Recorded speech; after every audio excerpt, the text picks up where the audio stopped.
Perasaan saya jujur sempat merasa bersalah. Saya merasa, aduh, saya gagal di sini.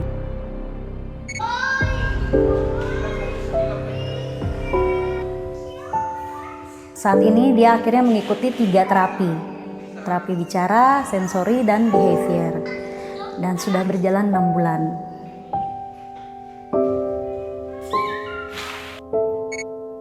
Ini Luisa, berusia 5 tahun. Saat ini, adik Luisa tengah menjalani serangkaian terapi di klinik tumbuh kembang anak. Kondisi adik Luisa mengalami kesulitan memusatkan perhatian, sulit berkonsentrasi, serta cenderung berperilaku impulsif dan hiperaktif. Mari kita simak perjalanan Mom Eli mendampingi adik Luisa menjalani terapi di klinik tumbuh kembang anak RSI Bina Medica. Jadi di usia 3,5 tahun saya sudah mulai melihat tanda-tanda dia belum bisa bertatap muka, bertemu mata dengan saya. Kalau saya panggil, nah dia tuh hanya diam, atau kadang dia tidak lihat saya, dia lihat ke tempat lain. Melihat perilaku-perilaku yang saya rasa ini tidak nyambung. Nah, makanya saya mencoba pertama-tama tidak langsung terapi, tapi saya bawa dia dulu masuk ke playgroup. Nah, 1 tahun berjalan di playgroup, saya perhatikan dia tidak bisa mengikuti sama sekali kegiatan. Ya, tidak berani masuk di kelas, tidak berbaur dengan teman-temannya, komunikasi dengan guru sulit, dan tidak mau masuk mengikuti kegiatan yang ada di kelas. Nah, jadi dia lebih suka di luar sekolah, di luar kelas. Akhirnya dengan berat hati saya memutuskan untuk mencoba mencari tempat terapi terbaik.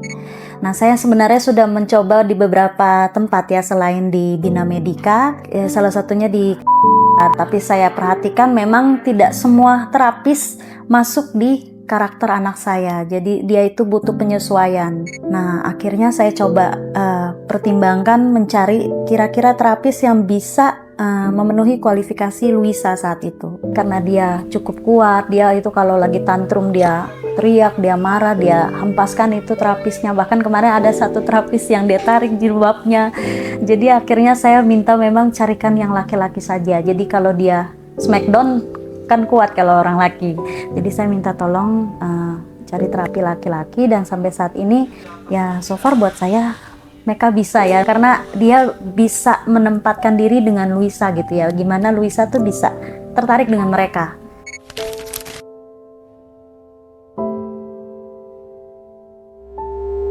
Tapi sebelum saya bawa ke tempat terapi, saya bawa dulu ke dokter tumbuh kembang. Berkomunikasi dengan dokter, melakukan appointment, dan mencari gimana solusi agar Luisa bisa menjalani terapi. Nah, saat ini saya diikuti oleh Dr. Marlisha dan Dr. Maulana sebagai dokter rehab mediknya untuk perkembangan Luisa. Nah, setelah saya mengikuti beberapa sesi asesmen dengan dokter, baru saya diminta untuk menjalankan 3 terapi. Akhirnya Dr. Marlisha melakukan beberapa tes ya dengan Dr. Maulana, dan melihat Luisa itu dalam waktu 2 bulan dia sudah bisa duduk, mendengarkan, bahkan menyebut beberapa kosakata barang-barang puzzle gitu ya. Setelah itu baru dia memberikan izin saya untuk bisa menjalani terapi wicara, karena memang konsep dari terapi wicara itu kan dia harus bisa duduk tenang, memperhatikan. Karena kalau dia belum bisa duduk, dia tidak bisa ikut terapi wicara. Akhirnya saya dapat izin untuk melakukan terapi wicara setelah 2 bulan berjalan terapi behavior dan terapi sensori. Saat ini dia akhirnya mengikuti 3 terapi. Terapi bicara, sensori, dan behavior. Dan sudah berjalan 6 bulan.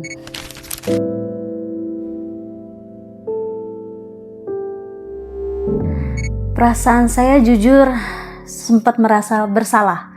Karena saya merasa kok, ya yang jelas saya merasa gagal jadi ibu ya. Aduh, apakah saya kurang perhatian. Kebetulan Luisa punya kakak ini 1 tahun di atasnya. Jadi mereka beda 1 tahun. Nah, jadi memang umurnya dekat. Nah, jadi itu waktu tahu dia ADHD, saya merasa kayak apa saya membagi kasihnya kurang gitu ya. Apa saya kurang perhatian kedua-duanya, padahal saya merasa semua sudah adil, cuman ya namanya manusia ya tetap aja. Jadi yang saya rasakan itu aja, saya merasa aduh saya gagal di sini. Tapi saya tidak kecewa, saya mencoba untuk memperbaiki ya, karena yang sudah terjadi tidak boleh kita tangisi.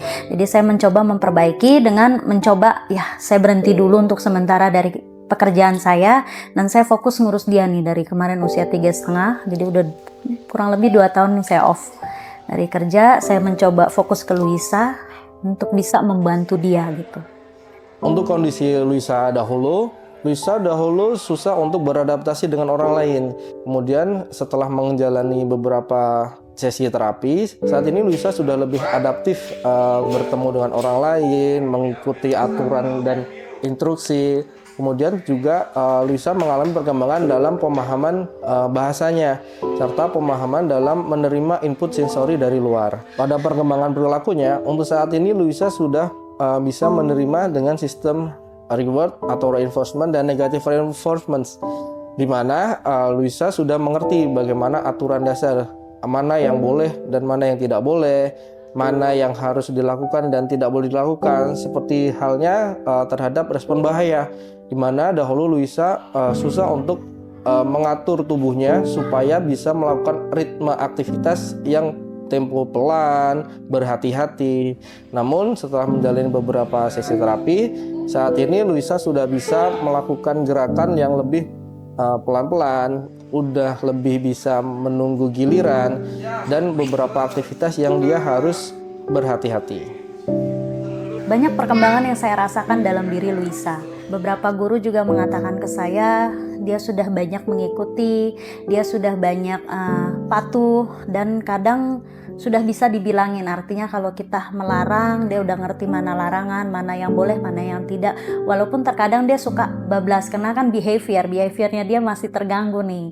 Dia masih merasa aturan itu buat dia adalah suatu hal yang mungkin harus dia terabas gitu ya. Dia belum mengerti itu tidak boleh, mana yang boleh, tidak boleh. Tapi sesekali kalau kita bilang, dia sudah mengerti. Akhirnya setelah saya menjalani 6 bulan ini, saya merasa bahwa Luisa banyak perkembangan dan progres ya yang didapat.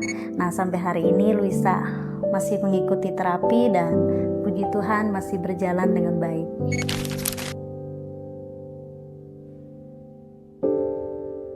Untuk orang tua di luar sana yang memiliki anak ADHD seperti saya hanya ingin menyampaikan pesan, kalian sebagai orang tua tidak boleh mengatakan putus asa, karena kalian adalah harapan terakhir dari anak-anak kalian. Jadi cobalah untuk berpikir positif, konsisten dengan apa yang dilakukan untuk perubahan anak, perkembangan anak. Jangan menyerah, itu aja.